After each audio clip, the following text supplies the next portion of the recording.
Olá, boa noite. Nós estamos aqui gravando, esta entrevista com o deputado Glauber Braga. Bom, todos conhecem o deputado, dispensa apresentação. Agora, hoje ele está numa luta muito intensa, em defesa do seu mandato democrático. E é sobre isso que nós vamos falar. Vamos falar também sobre o que ocorreu, que todos vocês acompanharam, agora, recentemente, inclusive, a greve de fome que ele fez, quer dizer, que é um recurso assim extremo para chamar a atenção para o que estava ocorrendo, para essa extrema violência contra um deputado que é um deputado dos mais combativos aí, da história mesmo do país. Então, eu vou chamar aqui o Glauber Braga. Glauber Braga, obrigado por atender o nosso convite. É importante ter sua fala neste momento. Eu passo para você fazer a sua saudação inicial e já pergunto, fazendo a pergunta, como é que você está planejando, o que você vai fazer para defender um mandato que, na verdade, nem é seu, O mandato, na verdade, é do povo, que lhe concede essa oportunidade de defendê-lo no parlamento. Joaquim, em primeiro lugar, te agradecer pelo convite, pela oportunidade, generosidade de eu estar aqui falando.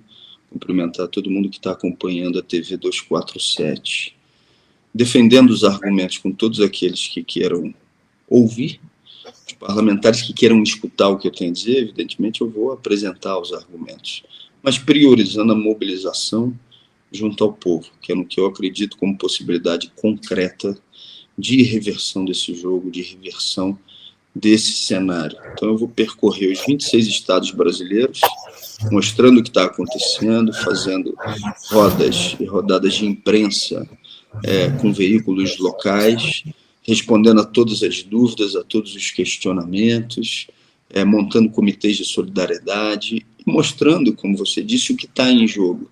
Está muito presente na boca de políticos, não é individual, é coletivo. O povo já está um pouco de saco cheio disso, está muito presente principalmente na boca da direita, mas nesse caso a luta é coletiva mesmo, inclusive porque já se tornou insalubre há bastante tempo e se intensificou isso, a permanência de quem quer agir com seriedade dentro daquele espaço do parlamento.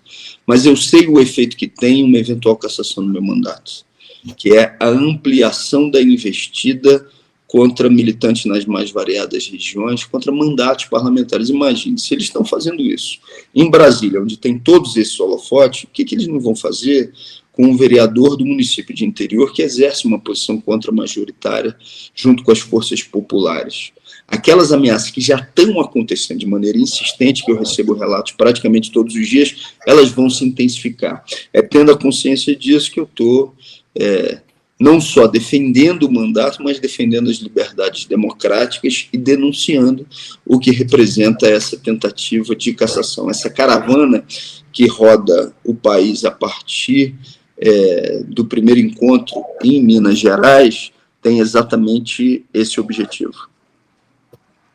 Deputado, antes de a gente entrar nas razões, tudo o que aconteceu, como é que nós chegamos a essa situação, eu pergunto como vai ser esse primeiro evento, onde vai ser, quem deve participar e os próximos eventos já agendados, os mais imediatos.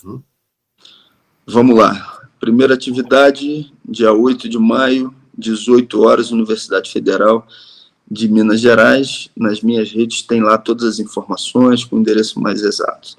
No dia seguinte, 17 horas, Universidade Federal, também em frente da universidade, no Espírito Santo, em Vitória, também um ato de solidariedade. Aí, no dia 10, sábado, eu vou estar participando da Feira do MST em São Paulo. Domingo eu descanso com meu filho.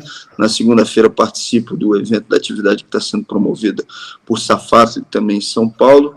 Na terça-feira, estou no Paraná. Mais um ato de solidariedade ao mandato, que também vai acontecer em algum dos auditórios da Universidade Federal. Na quarta-feira estou no Rio de Janeiro, numa reunião que vai ser promovida por Marco Nanini, com artistas, onde eu vou estar falando também da defesa do mandato, das liberdades democráticas e do que está acontecendo. E aí, no dia seguinte, eu estou em Salvador e começo uma caminhada também com viagens por vários municípios de estados do Nordeste brasileiro. Essa caravana termina no dia 26 de junho, com o último encontro no Rio de Janeiro, e depois eu me dirijo em Brasília, com a previsão que existe de que essa votação se realize no dia 1º de julho. A tentativa de cassação, nos nossos cálculos, está para acontecer no dia 1º de julho no plenário da Câmara. Qual o bastidor? O que ocorre hoje? Você, ontem, por exemplo, a gente vai falar sobre isso, 315 votos para blindar ali o Ramagem e afrontar o Supremo Tribunal Federal. Significa que tem uma direita que hoje mostrou ontem uma força, né? Uma força, extrema-direita, uma direita mostrou força. O que está por trás dessa ação contra você? Você acha que essas duas decisões têm alguma conexão? Tem. Para mim, inclusive, essa foi a votação mais grave desse mandato, a de ontem, porque ela vira uma chave para uma ampliação, para uma escalada de atos e articulações golpistas. No meu caso, especificamente, eu fui alvo de um provocador, naquele momento do MBL, por 7 vezes. Na 5ª vez, que foi aquele dia na Câmara dos Deputados, ele agredindo violentamente minha mãe, que veio a falecer alguns dias depois, de que já estava com Alzheimer avançado. Só que o MBL, nessa história, é o sócio minoritário. O sócio majoritário da tentativa de cassação se chama Arthur Lira. O clima hoje dentro do Congresso Nacional, se você conversa em off com qualquer deputado ou líder partidário, ele vai dizer: é desproporcional, não deveria acontecer. No entanto, Arthur Lira está irredutível no processo de cassação. Isso é uma mistura, na minha avaliação, de elementos racionais e emocionais. Com o fígado, porque ele não aceita ser enfrentado. E o mandato fez isso, subiu mais de 20 vezes à tribuna para denunciar as irregularidades do Lira, os crimes cometidos por ele e denunciar o orçamento secreto, né? E, do ponto de vista racional, é calar uma voz que está insubordinada ao orçamento secreto, que é uma chantagem que o Lira e outros parlamentares da cúpula procuram exercer o tempo inteiro, manejando bilhões de reais de recursos públicos. Eles não aceitam, o Lira não aceita, não topa isso, e aí, então, você tem aí esse consórcio, que é extrema-direita, com quem eu já tenho embates prolongados ao longo de muito tempo, combinado com o Arthur Lira e o sócio minoritário, que é o MBL, né? O que essa votação de ontem repercute no caso? Dá uma demonstração evidente de que essa turma está avançando e eles não estão pestanejando em fazer ataques democráticos. Eu, inclusive, digo que se você quiser receber algum tipo de benefício, você tem que matar, você tem que tentar dar um golpe de Estado, você tem que ter violência política de gênero de maneira reiterada. Agora, se você defende a honra da sua mãe, se você enfrenta as agressões do MBL, e se você denunciar Arthur Lira e o orçamento secreto, você fica ameaçado de cassação. E para quem acha que eu estou exagerando, vamos aos casos concretos. Chiquinho Brazão, acusado de ser um mandante do assassinato de Marielle. O que aconteceu? Não teve a sua cassação levada ao plenário e a consequência disso teve a manutenção dos seus direitos políticos. Segundo, Ramagem, no dia de ontem, né? Ou seja, o cara participou ativamente de uma tentativa de golpe de Estado, grampeou meio mundo, inclusive parlamentares federais. E o que aconteceu ontem? Uma anistia temporária, que eles querem transformar numa anistia permanente, com o trancamento da ação penal que tem contra ele no Supremo Tribunal Federal. Terceiro caso, Gilvanda Federal, o sujeito é conhecido, ele parte para cima de todo mundo. Ele é um provocador também profissional, a partir de um mandato de deputado federal.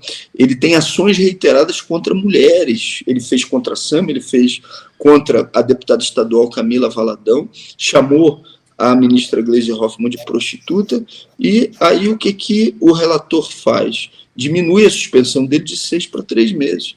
O mesmo relator que diminui a suspensão dele de 6 para 3 meses votou a favor da minha cassação no Conselho de Ética. Então, olha que cenário, né, Joaquim? Aí alguns amigos com as melhores das intenções, dizem para mim, pô, Glauber, não fala esse tipo de coisa, não tem como. Sabe por quê? Porque numa disputa que é completamente desigual como essa, a única possibilidade, além da necessidade histórica de que essas denúncias sejam feitas, quando você tem um julgamento pré-definido, é fazer uma defesa radical. Ou seja, demonstrar para as pessoas o que está acontecendo. A greve de fome entra também aí, ou seja, chamando as pessoas para denunciar, dizer, olha o que está acontecendo, olha o quão gritante que é essa história que está aqui. Né? E é isso que eu estou fazendo. O que eu tenho contra esse poder? Contra o poder da grana, contra o poder de Lira? Eu tenho a minha palavra, eu tenho a minha voz, eu tenho a capacidade de dizer, eu estou carregando a verdade, eu tenho a solidariedade das pessoas. Do ponto de vista social, a gente já venceu essa batalha. Já venceu. As pessoas já sabem se tratar de uma injustiça, de uma perseguição, por conta das posições políticas do mandato. E quando você tem pesquisa de opinião no Brasil, quem é o líder político mais impopular, mais rejeitado do Brasil? Arthur Lira. Então, ou seja, é uma batalha que socialmente está vencida. Nós vamos vencer do ponto de vista parlamentar na votação que vai se dar, mas são outros 500. Mas eu vou seguir colocando todas as minhas energias, acreditando que isso é possível, não porque eu tenho uma ilusão com a institucionalidade, mas porque eu acredito na mobilização das pessoas e eu acredito que o que tem que ser tem força. Fantástico, você disse. Eu digo assim, a experiência que eu tenho de cobertura. As pessoas já devem ter dito para você, e isso resolveria. O Glauber baixa a temperatura, fica em silêncio, dá um tempo que a gente vai conseguir contornar isso. Mas, de certa forma, você tem que baixar a temperatura. Seria isso, é isso que acontece no Congresso. Se isso ocorrer, você preserva o mandato, uma pena menor, ou vamos dar uma advertência, qualquer coisa assim. Isso foi falado para você, efetivamente? Você já disse que você já sabe que o julgamento está pré-definido. Então, fala, agora eu tenho essa chance. Agora, haveria essa possibilidade de você fazer, vamos dizer, submergir, como se fala, durante um tempo para preservar o teu mandato? Você faria isso? Eu acho que baixar a temperatura não é eficaz, inclusive taticamente, para a preservação do mandato. E recebo, evidentemente, com muito respeito, quem de boa vontade dialoga comigo sobre isso, sobre essa hipótese. Porque isso serve para aqueles casos em específico onde a opinião pública está contra o sujeito e internamente você tem deputados ou parlamentares querendo salvar o sujeito, querendo salvar o agente. No meu caso é o contrário. A opinião pública, inclusive quem não é do nosso campo, Joaquim, está do nosso lado, sabe se tratar de uma perseguição política. Quem está internamente atuando pela cassação é um agente político. E quanto mais esse agente político consegue se movimentar nas sombras sem ser exposto, maior a facilidade que ele tem para a cassação. Então, acho que tem uma diferença de casos tradicionais. É verdade que se lá atrás eu tivesse feito um acordo com Arthur Lira, eu não estaria passando pelo que estou passando no dia de hoje. Isso eu me neguei a fazer. Isso eu me neguei. Ele chegou a procurar. Logo no início desse último mandato, em um determinado momento, ele vai ao microfone da Câmara e diz: deputado Glauber, eu gostaria de que o senhor me procurasse para a gente conversar. Eu não fui, mas a liderança do meu partido foi: pois não, do que se trata? Pô, Glauber, e aí a palavra de Glauber vai continuar com isso? Mas você não tentou caçar ele? Ele já não foi reeleito, e não foi bem reeleito, então teve uma tentativa de acordo político para que não houvessem denúncias do mandato em relação à atuação de Arthur Lira, afrouxamento secreto e companhia. Então, respondendo ao teu questionamento, se eu tivesse feito esse acordo lá atrás, eu não estava passando pela cassação. Agora, a diminuição da temperatura eventual nesse momento, que poderia ser uma opção tática, na minha avaliação, ela não é eficaz, porque esse caso não se compara a casos anteriores de tentativa de cassação, onde o jogo se inverte. A opinião pública contra o agente e internamente o espírito de corpo para a preservação. Nesse caso é o contrário. O espírito de corpo relacionado à atuação de Arthur Lira está contra mim e a opinião pública está a favor. Nossa, que interessante a tua análise. E eu imaginava que isso tivesse ocorrido realmente pela experiência que eu tenho. Olha, fala para ele, entendeu? Eu não quero caçá-lo. Então, diz para ele recuar no tempo, etc. Isso ocorreu, isso efetivamente está falando desse bastidor.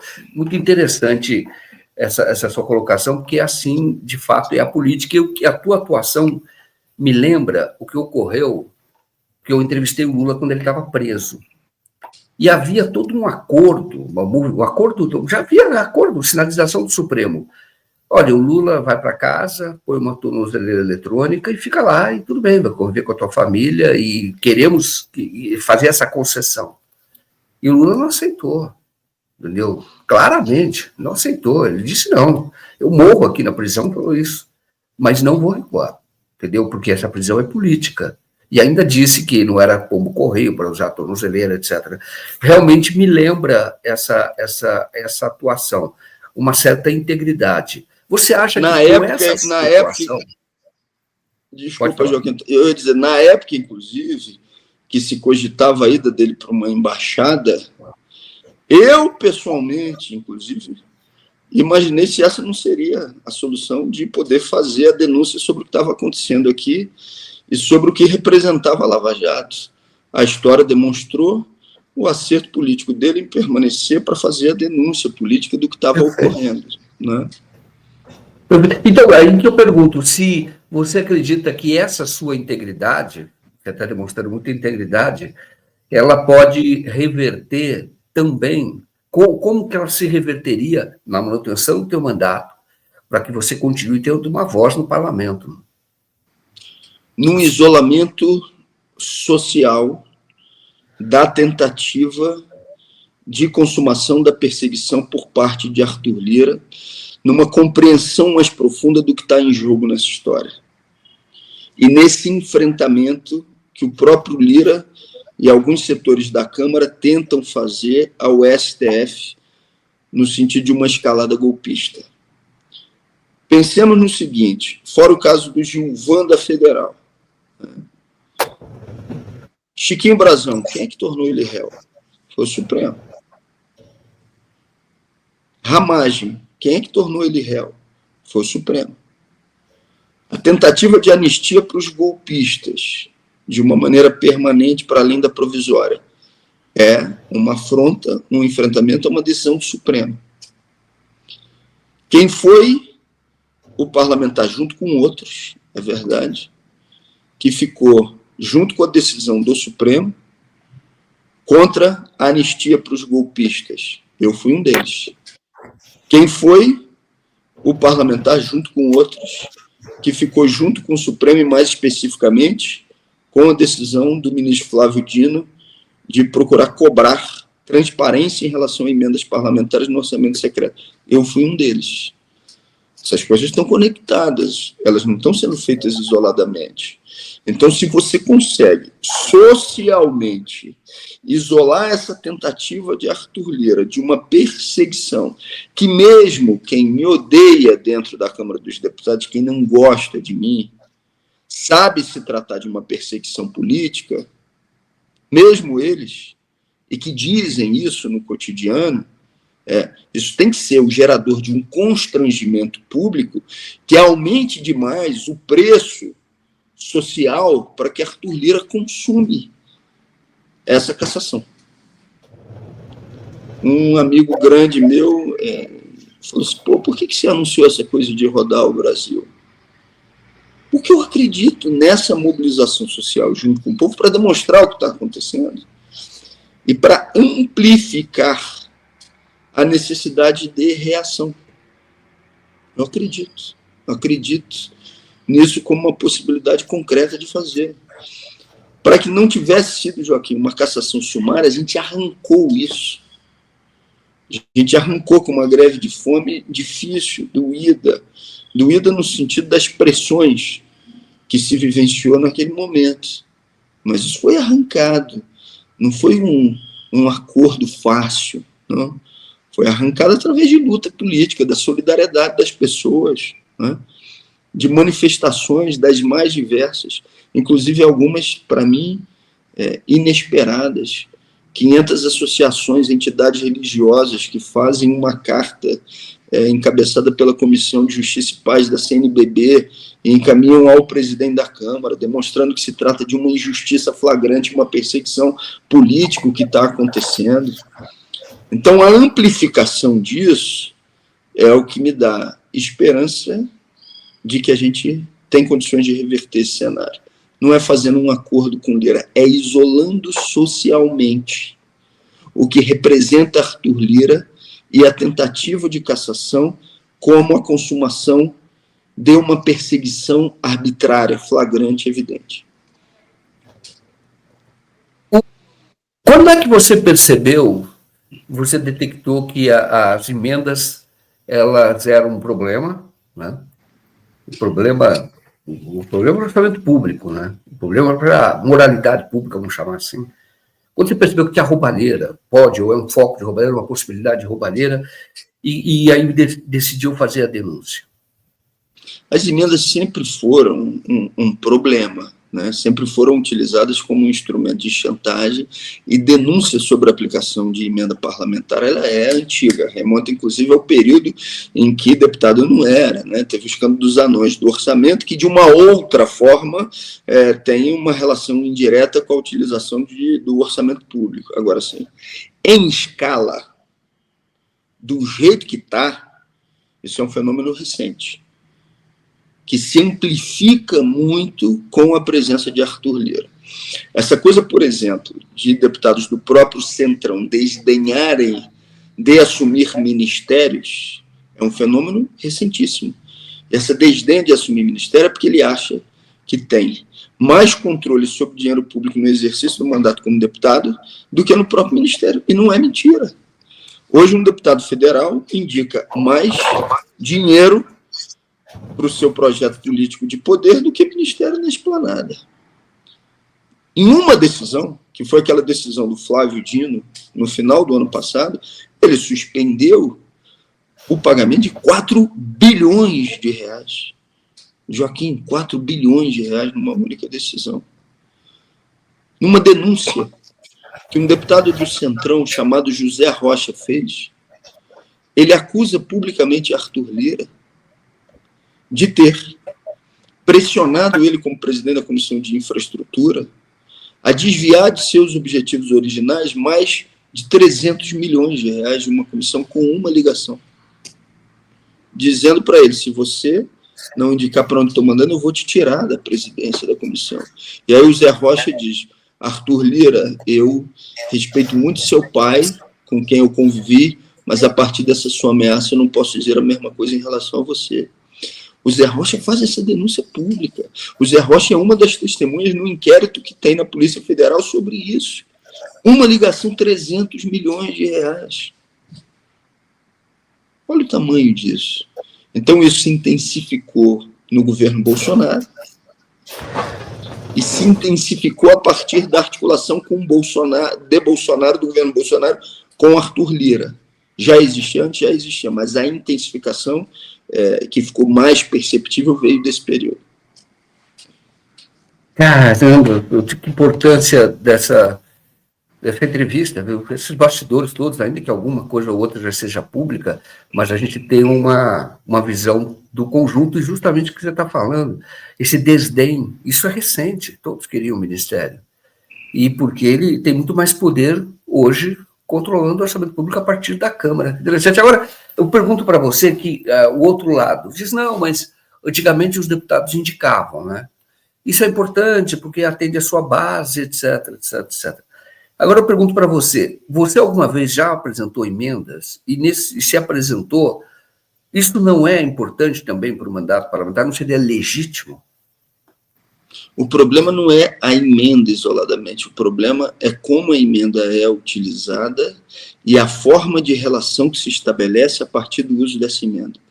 Eu tenho muito orgulho de dizer que no nosso mandato 100% das emendas individuais são emendas participativas, definidas em plenárias públicas, onde o povo vai, apresenta as ideias, vota onde quer aquele recurso a ser aplicado e forma comitê de acompanhamento para fiscalizar a execução daquela emenda. Pô, isso é bacana. Isso é um ensaio de poder popular, inclusive. Eu já fiz reunião de emenda participativa com espaço lotado. Mais de 1.000 pessoas numa plenária definindo, discutindo o que tem que ser feito com aquele recurso, demonstrando a sua necessidade, a sua prioridade. Agora, o que não dá, e Flávio Dino está coberto de razão, é um município como Rio Largo, que tem alguns milhares de habitantes, receber, num espaço de tempo curtíssimo, 90 milhões de reais de orçamento secreto. Um município em que o ex-prefeito, que é um dos principais aliados de Arthur Lira, Gilberto Gonçalves, já foi preso não sei quantas vezes por corrupção, e que, combinado com isso, virou uma lavanderia do Arthur Lira. Está vendo como é que minha situação é difícil, Joaquim? Porque, assim, dizer isso que eu estou dizendo aqui na tribuna da Câmara dos Deputados, como eu fiz, tem consequências. Tem consequências. Agora, é razoável que um município pequeno do estado de Alagoas, médio, receba 90 milhões, e que desses 90 milhões, 19 milhões sejam indicados por Arthur Lira, que depois veio a identificação, e o restante, todo mundo sabe que é indicado por ele, mas vem sem identificação. É razoável que naquela lista que foi suspensa por Flávio Dino no final do ano, de 4 bilhões de reais, sabe qual foi o estado que tinha mais indicação de recursos? Alagoas. Sabe qual foi o município de Alagoas com mais indicação de recursos naquela lista? Mais uma vez, Rio Largo. Sabe de onde saíram as emendas de Rio Largo naquela lista? Da Comissão de Turismo. Sabe quantos deputados de Alagoas tem na Comissão de Turismo para indicar esse recurso? Nenhum. Olha só. Olha o tamanho desse negócio. Então, respondendo a sua pergunta, para não fugir dela, eu sonho que um dia o conjunto do orçamento público seja definido, fiscalizado e acompanhado pelo povo. E a gente procura ensaiar isso no nosso mandato a partir das emendas individuais, fazendo emendas participativas. A gente se orgulha, inclusive, desse projeto, que é muito diferente de uma ação paternalista que diz, eu sou o que fiz isso. É chamar para dizer, vamos definir em conjunto qual é a prioridade, o que tem que ser feito com o orçamento público, e aproveitar, inclusive, aquela plenária para dizer, olha, emenda não pode substituir a luta estrutural em defesa do orçamento, que a gente faz em todos os nossos encontros, é como a gente tem trabalhado essa questão. Você pode dar algum exemplo de execução da emenda? Qual projeto? O que ocorreu? Posso dar um monte de exemplos. Vou citar um município que tem características bem peculiares. Sumidouro, 80% da população de Sumidouro, no interior do estado do Rio de Janeiro, é na zona rural. Né? Então, 20% zona urbana, 80% da zona rural. Vá num encontro comigo de emenda participativa em Sumidouro, que você vai ver lá centenas de pessoas, às vezes mais de 1.000 pessoas, definindo o que vai ser feito com aquele recurso, votando e mobilizando a comunidade para fiscalizar a execução do projeto. Estrada de Serra Porteira Verde em Sumidouro foi definida dessa forma, numa plenária completamente lotada. Aí você vai comigo na Universidade Federal do Rio de Janeiro. A obra de infraestrutura que está sendo realizada na Universidade Federal do Rio de Janeiro, que foi indicada, foi definida numa plenária pública pelos estudantes da universidade que estavam lá, se mobilizando para tal.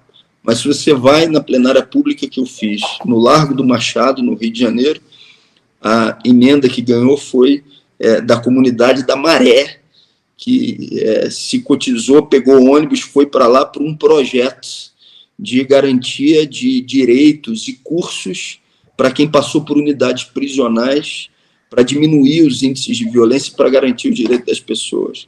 Então, se a gente começar a falar, e eu adoro falar sobre isso, porque cada emenda participativa tem uma história diferente, eu posso citar inúmeros casos. Friburgo, que é a minha cidade natal, emenda participativa que define ações de enfrentamento à violência contra as mulheres, porque o interior do estado do Rio de Janeiro tem índices que são superiores, inclusive à capital, e que a gente está lutando agora e pressionando a prefeitura para que cumpra com o projeto que foi definido na plenária. Então tem muita coisa.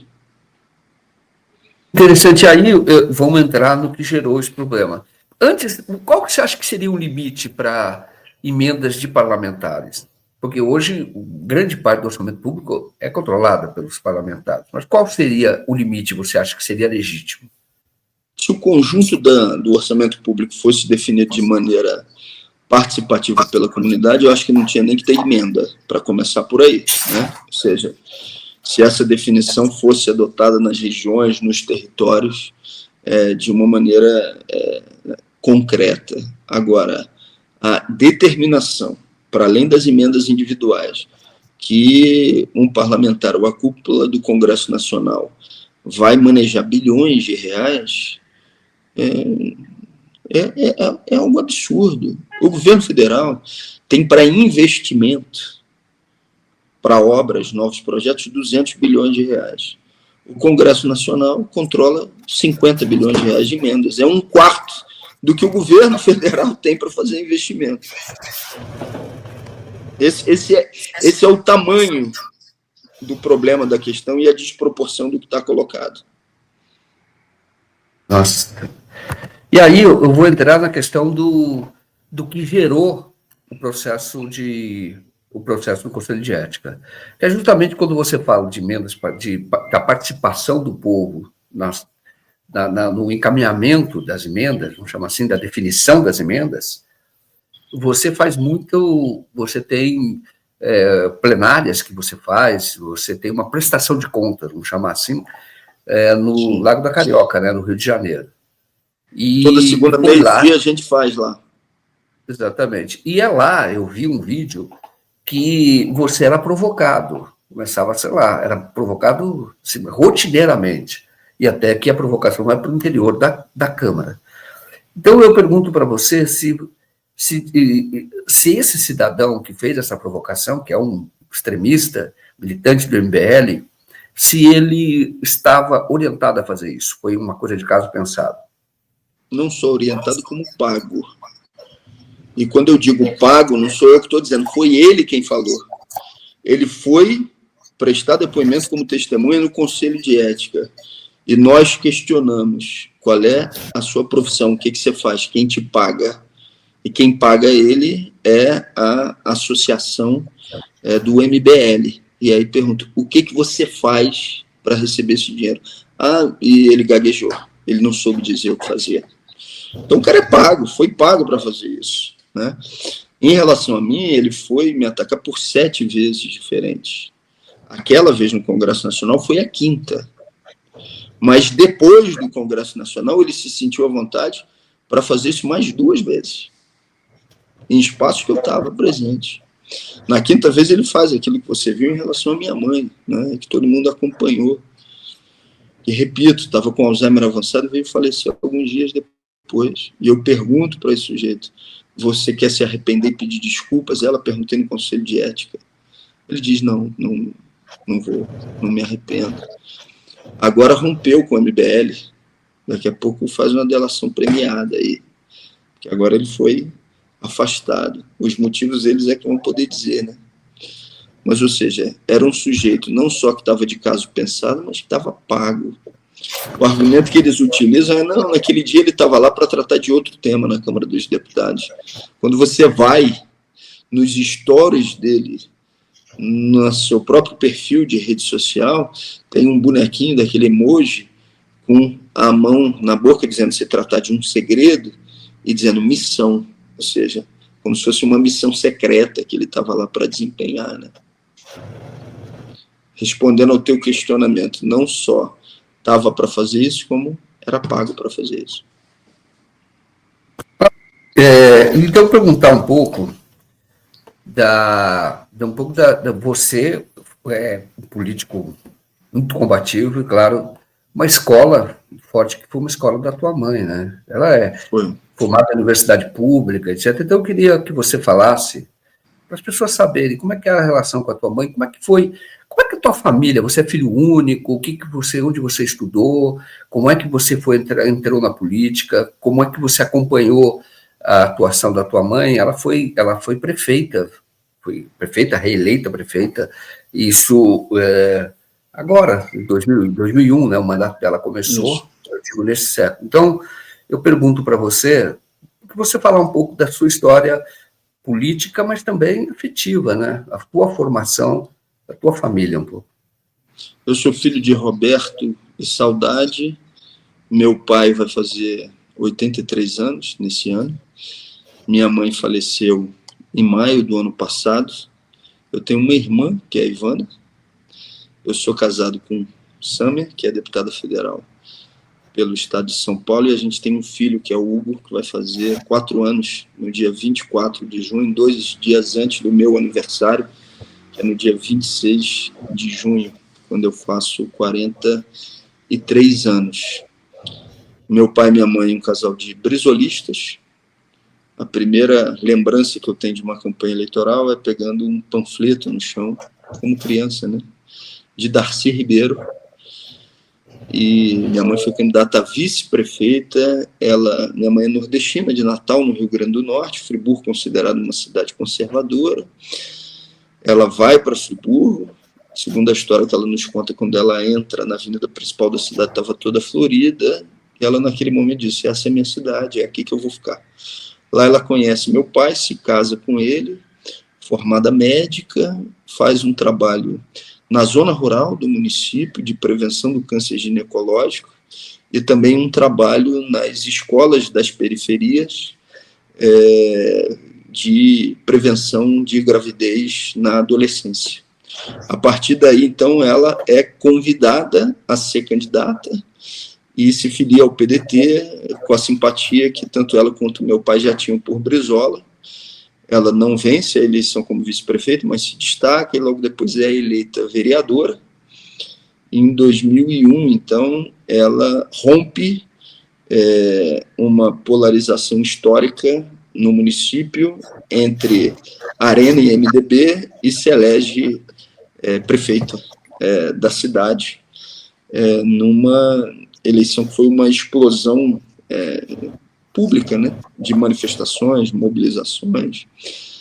Ela enfrenta muita dificuldade na Câmara de Vereadores, porque ela sempre muito firme, dizendo: não vou dar o que esses caras estão pedindo. Tinha cobrança de propina mesmo. Numa Câmara de Vereadores de 19, ela então tem 2 vereadores que apoiam o governo, um mais ou menos e um firme, né? Foi um grande companheiro de vida, que foi o Cigano, que faleceu recentemente. Então, numa Câmara de 19, um vereador, eles tentam votar a cassação política dela e a gente sustenta esse mandato dela na rua, né? Na rua e com uma história que é pouco conhecida do grande público, com gravações que eu fiz desses vereadores cobrando propina e que foram para a TV nacionalmente, a demonstração disso, e combinado com isso, com decisões liminares que impediram a cassação por parte desses vereadores. Ela é reeleita e todos aqueles que faziam oposição falada ao seu governo na Câmara de Vereadores perdem as eleições.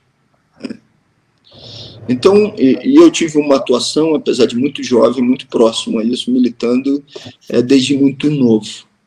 Muito novo, inclusive participando da própria administração do governo. Me afastei em determinados momentos para estudar. Eu sou formado em Direito, mas eu comecei muito jovem nessa militância, quando sou candidato no ano de 2006 a deputado federal, e tive 51 mil votos já nessa primeira eleição. Fui o deputado mais votado da história ali daquela região. Então, respondendo a tua pergunta, Joaquim, sou filho de uma mulher que cavou o chão com as unhas, né, que enfrentou todos os obstáculos, que era uma mulher reconhecida, inclusive pelos seus inimigos locais, como séria, como correta, chamada por eles de cintura dura, porque não aceitava a corrupção que alguns deles tentavam impor, que sofreu as consequências disso e que conseguiu manter a sua posição política e que no seu velório em maio do ano passado teve o seu caixão carregado pelo povão. Se você fosse lá, você ia ver mulheres trabalhadoras, um governo majoritariamente de mulheres que carregaram ela até o seu enterro, o seu sepultamento. Me emociona muito isso, porque era gente do povo que estava ali, né? E que acompanhou, e que sustentou, e que defendeu, e que ficou com ela até o final. Eu acho que muito dessa história que você acabou de contar explica um pouco como você tem uma atuação destemida, na verdade. Você muito cedo percebeu como o ambiente da política ele é selvagem, apesar da aparência que existe. Ele é selvagem, é isso. É selvagem.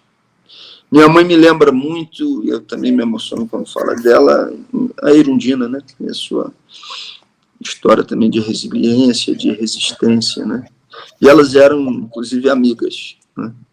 O PSB, eu fui filiado ao PSB até 2014 para 2015. Diferente do PSOL, o PSOL é uma federação de correntes, né? O PSB não tinha isso, eu era filiado desde os meus 18 anos lá, e não tinha essa divisão por corrente, mas eu era considerado meio que um mascote ali da chamada esquerda do PSB, que era Roberto Amaral, Luiz Erundina, minha mãe, né? Então tinha um grupo que se reunia, que era muito próximo, e eu acompanhava também desde muito, muito novo, muito moleque. Então, e você, mesmo você dizendo como é selvagem, como é que você consegue se comportar? Às vezes você nunca pensou, falou, olha, eu sou advogado, sou formado em direito, vou deixar tudo isso aqui, vou criar galinha em algum lugar, vou para uma chácara e chega nessa história. Isso já te ocorreu? Eu já pensei em não me candidatar, isso já aconteceu, sim, né? E com as pessoas próximas, eles já ouviram eu fazer as minhas lamentações, né? De não sentir aquela atuação parlamentar e presença no plenário como um prazer político, né? Mas sim como uma tarefa a ser tocada, a estar sendo desempenhada. Mas eu também, desde muito cedo, eu me encontrei como militante. Então, uma certeza eu tenho. Eu não sei se vou exercer cargo X, Y ou Z ou por quanto tempo, mas eu tenho certeza que eu vou ser um militante socialista, um militante da esquerda para o resto da minha vida. Ainda que, eventualmente, eu possa estar numa chácara ou num espaço de terra cultivando o chão, eu vou ser um militante. Isso eu não vou deixar de ser nunca. Eu fui forjado como militante e assim que eu me considero. Se você me perguntar aquela pergunta que é de Glauber por Glauber, eu me considero um animal político, um militante. Interessante. E eu me lembro, todos se lembram, quando foi aquele enfrentamento com o Sérgio Moro, naquela ocasião, no auge, falou do juiz ladrão, e muita gente foi para cima de você, né? Naquele momento. E o que é que passa pela tua cabeça num momento desse? Você teme de alguma maneira? Não. Porque todos, de alguma maneira, temem em algum momento. A diferença é que você sabe administrar algum temor, entendeu? O que passa ali? Engraçado, você está perguntando, eu estou tentando reconhecer a situação e sentimentos de medo. Eu acho que o meu medo está em outro campo, em outras coisas. Vou te falar de um outro medo que tem a ver com a greve de fome que aconteceu recentemente, e que ali eu senti medo e me desestabilizei, me desequilibrei. Durante os quase 9 dias de greve de fome, eu não senti ânsia por comida. Eu tive uma conversa no segundo dia com o Frei Sérgio, que fez 5 greves de fome já, e ele falou, você vai sentir ânsia por comida a partir nos 3 primeiros dias, depois vai passar. Talvez por conta da conversa com ele, eu não senti nem nos 3 primeiros dias, né? Mas eu me desestabilizei, acho que foi lá pelo 6º dia, quando deu uma alterada nas enzimas do fígado, e aí eu pensei que aquilo poderia ser um gerador de trauma. As consequências do que estava acontecendo poderia ser um gerador de trauma para o meu filho e para a Sânia, que sofreu muito com... Todos nós sofremos, mas ela sofreu como irmã, né, com o falecimento do meu cunhado. Então ali eu senti medo e eu me desestabilizei. Aquele dia dormi mal, acordei 3 horas da manhã e me recompus na parte da manhã. Falei, vamos em frente, porque ali eu não podia problematizar, eu tinha que enfrentar a luta política que estava colocada. Então meus medos, assim, estão mais por aí, o que eu de fazer pessoas sofrerem involuntariamente por conta de decisões políticas que eu eventualmente tenho, que eu adoto, às vezes sem consultá-los. E, claro, isso tem a ver com pessoas que eu amo. Né? Mas foi boa a tua pergunta, porque eu também não paro tanto para refletir. Não tinha até então parado para refletir sobre esse aspecto. Quer dizer, é o medo de você faltar, né, de alguém, como é que vão ficar essas pessoas. Aí eu te pergunto, até onde você iria na greve de fome? Iria até o limite.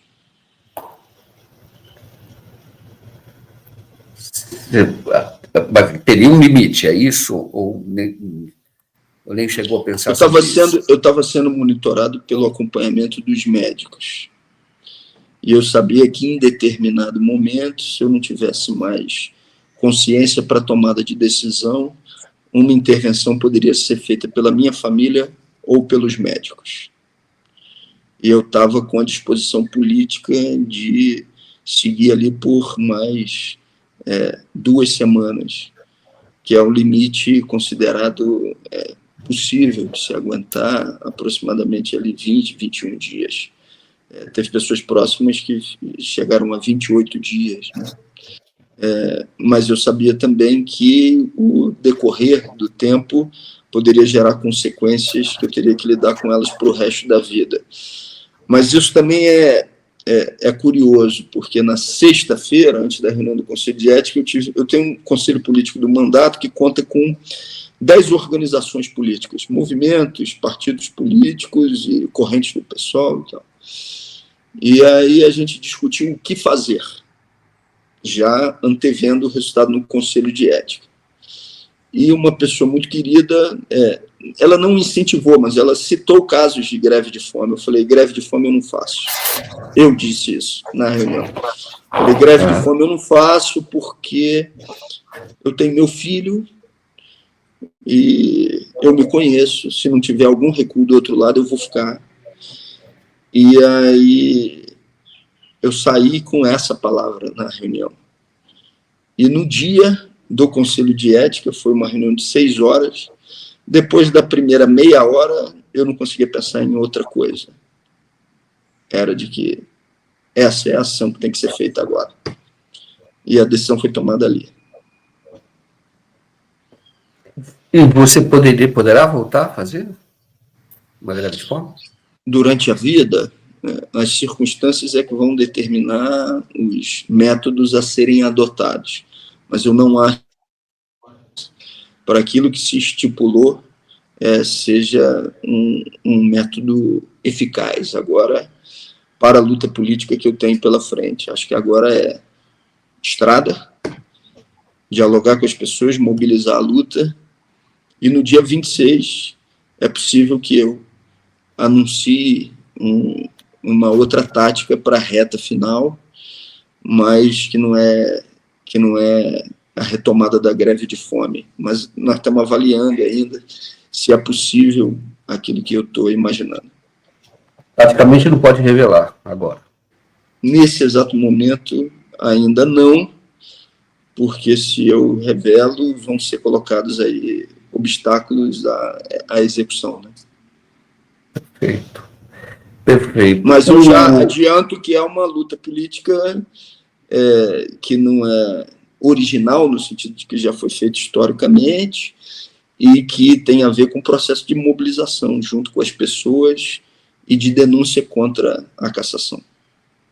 Perfeito. Bom, teve um parecer, assim, uma manifestação de juristas falando da inconstitucionalidade da decisão por conta da dosimetria, quer dizer, e você pega outros julgamentos que tinha jurisprudência, o próprio conselho, ali se é que pode chamar de jurisprudência, mas a dosimetria, né? Você não levou em consideração o seu estado emocional na ocasião, que isso é levado na justiça todo para aquilo como atenuante.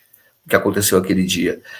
Você está preparado para uma luta que também, e essa luta pode ir para o Supremo, já tem já está preparado para isso? Estou preparado para isso. Inclusive, tem um artigo específico no Código de Ética que diz que casos de agressão, a pena seria uma censura verbal ou escrita. Está lá. Ou seja, tem a previsão de pena. Então, essa definição de uma eventual cassação, além de ser completamente absurda do ponto de vista político, do ponto de vista regimental e constitucional, ela também não se sustenta. Nós estamos avaliando qual é o melhor momento para entrar no Supremo, mas, se necessário for, eu o farei. Lembrar que o próprio relator, Paulo Magalhães, ele foi acusado de agressão. Na verdade, foi com testemunhas, um jornalista, na verdade, né? E nada aconteceu com ele, né? Você sabe que o Paulo Magalhães, quando eu fiz a minha defesa prévia no Conselho, ele me parou no corredor da Câmara, ele ainda não era relator, porque tinham sido sorteados 3 relatores, 2 eram do PL, e um que foi escolhido, ele declinou de ser relator. E aí teve que ser feito um novo sorteio. Mas eu fiz a defesa prévia no Conselho, antes do Paulo Magalhães ser designado relator, ele me parou ali no corredor da Câmara, perto ali da rampa que dá acesso ao corredor das comissões, falou: vi sua defesa, conte comigo, não podemos deixar essa injustiça acontecer.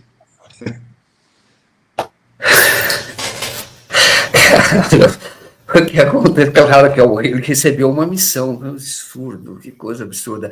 Para a gente ir caminhando para o encerramento, lembrar que eu tenho uma informação, não sei se é verdade, que hoje o Eduardo Cunha seria muito influente junto, ou teria um conselheiro do Arthur Lira. Você sabe alguma coisa a esse respeito, não? Junto com ele, que é o filho do Eduardo Cunha, é deputada, e ele continua tendo essa influência, ele que de certa forma não, foi ele que encaminhou, diante da fragilidade do governo da Dilma naquela ocasião, uma aprovação de uma emenda, não foi isso? Que tornou a emenda impositiva.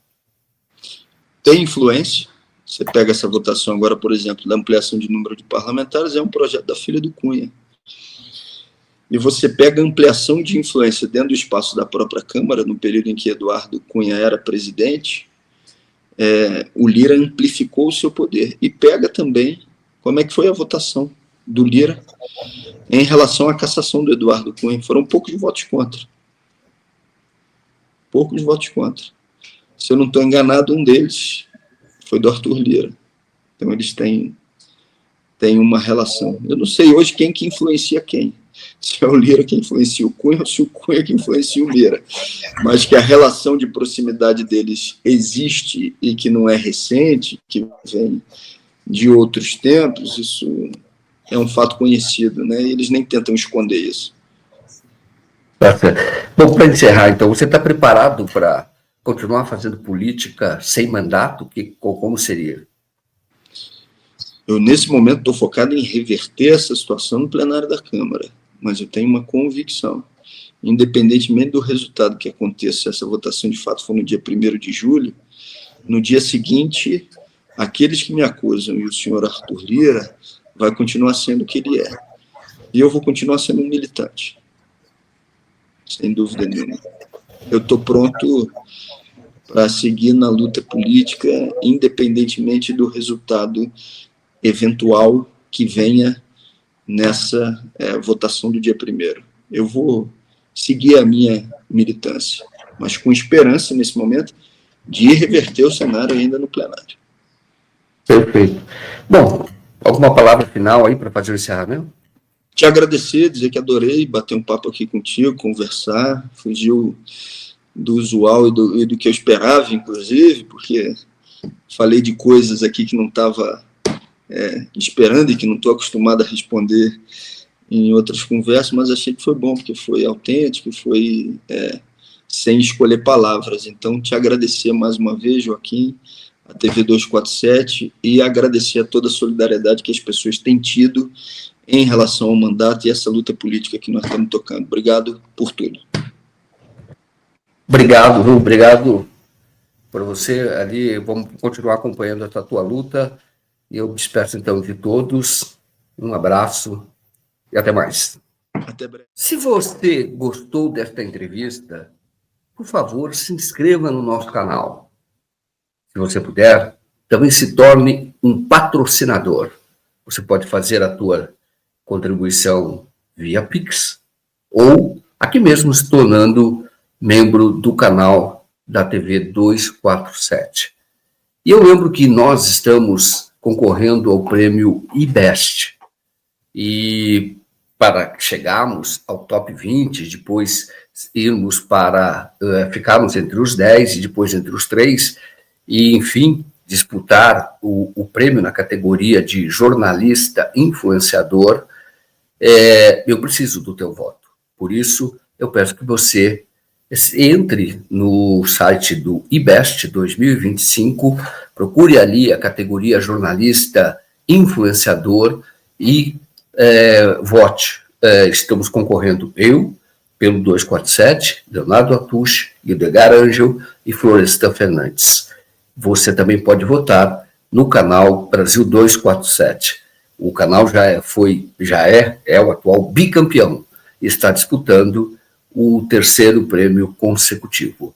Eu entendo que o fortalecimento da mídia independente está nas suas mãos. Votando no 247 ou nos jornalistas do 247, você contribui para o crescimento do canal, para continuar obtendo esse prêmio e mais prêmios, e com isso mostra a força da mídia independente. Desde já, eu agradeço pela tua atenção, pelo teu apoio, e nós voltamos sempre que houver notícias para comentar.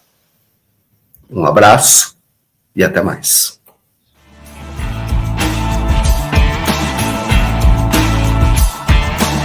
Valeu, Joaquim, um abração.